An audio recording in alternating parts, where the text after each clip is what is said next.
Hello, dear learners. This is Dr. Kaveri Swami, Professor, Department of Political Science, Christu Jayanti College. Today, we are going to talk something about international relations. So, we are going to learn here what is international relation, what is the meaning, definition, and scope of international relations. The very first thing is what is international relation? So, we generally say that international relation is nothing but it's a relation between the states. Okay, so when we say relation between the states, that means between the countries. Okay, so the scientific and the technological development has shrunken the world to certain extent that activities in the part of world has a direct bearing and impact on other part of the world. Nation states thus maintain regular contacts with each other, and as such, the activity or as such, the study of international relation has assumed a greater significance today. Today, the improvement of transport and communication has brought the world closer to one another. Once upon a time, it was very difficult for the countries to think how to travel, how to go, and how to communicate the people. But today, the credit goes to the science and technology or the transport and communication, which has contributed a lot for the development of international relations.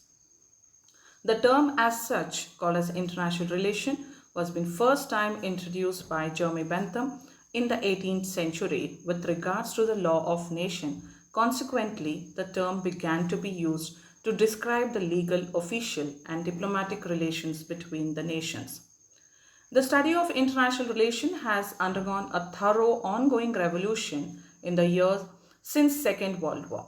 International relation today has become truly international and is being characterized by a high degree of interaction and interdependence. Let's see what are the definitions. The popular definitions that we have is one, it's written by Hans J. Morgenthau, American realist. He defines that international relation as a struggle for power among nations. And he further says that whatever be the ultimate aim of politics, power is always immediate aim. So whether the country is big or whether the country is small, each and every country aims to get the power. So that's what Hans J. Morgenthau says. We have another author or another thinker, that is Quincy Wright, who defines that international relation is a discipline concerned with the relation between groups of major importance in the life of the world. So there are many other thinkers who also says that this is nothing but international relation is nothing but it is a skill. It's a kind of a skill which is going to manage, which is going to help you to manage to establish a relation between the states or between the countries. Now let's look about what are the characteristics of international relation. So there are the different characteristics of the international relations, like we have a rise of several sovereign states. So you know that before 1945, that is until the First World War and until the Second World War, it was completely, the entire world was Eurocentric in nature. That was completely been dominated by the French and the Britishers. But after 1945, what happened? The decolonization started. So many countries were being newly independent. Like we have Asia, African countries, Latin America, Middle East, and they all emerged as an independent nations since after the 1945, or else we can say that the emergence of United Nations organization has helped for the decolonization to take place. The second characteristics that we study is about the technological development. So we say that technological development, though it was not known to the earlier days, but now it has replaced. It has replaced the conventional method. Today, the world is living simultaneously with the three different types of revolutions that we have. Call it as social revolution, national revolution, and technological revolution. The use of technology by society affects the social relationships and create new situation to which adjustment have been made. And over the period, then we have the next characteristics that we talk about is development of international organization. Of course, there were two popular organizations which came into existence. One is League of Nations, which was being formed soon after the First World War. But due to a lot of loopholes, the League of Nations collapsed, and you can find the outbreak of the Second World War happening. But after 1945, you can see that 1945 has come up with an emergence of another powerful organization, which you call it as UNO, that is United Nations Organization, which came into existence on 24th October 1945 with 50 plus 1 countries. So China was the 51st country to become the member of UNO. And today you can see the strength of UNO has increased to 193. So the development of international organization has also led for an improvement in the international relations. And now we'll talk about the scope of international relations. The first point that we have is about power. As Hans J. Morgenthau has defined that, whatever be the ultimate aim of politics, power is always its immediate aim. So politics, being the struggle for power among the nations, revolves around the balance of power equation. So we say that every country, as I told earlier, every country is back of getting the power. Next is international institutions and organizations. So the field of international relation was further broadened with the establishment of the League of Nations soon after the First World War and the United Nations after the Second World War. Then we have war and peace. So we say that almost all the issues and studies of international relations revolves around the significant questions of war and peace. So the invention of nuclear war has increased the danger of war. This has simultaneously led to the efforts of the world leaders and agencies to promote peace and security.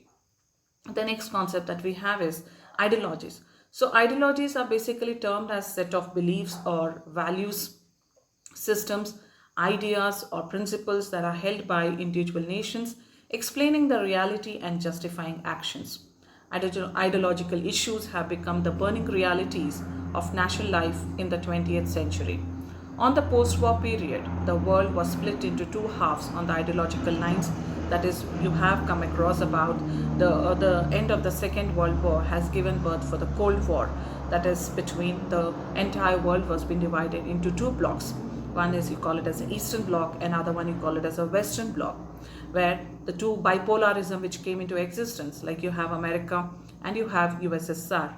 America came up with the ideologies of the capitalism, whereas you have USSR coming up with the communist principles, or you can also call it as a socialist principles.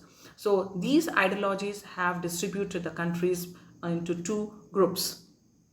And the other one that we have is colonialism and imperialism.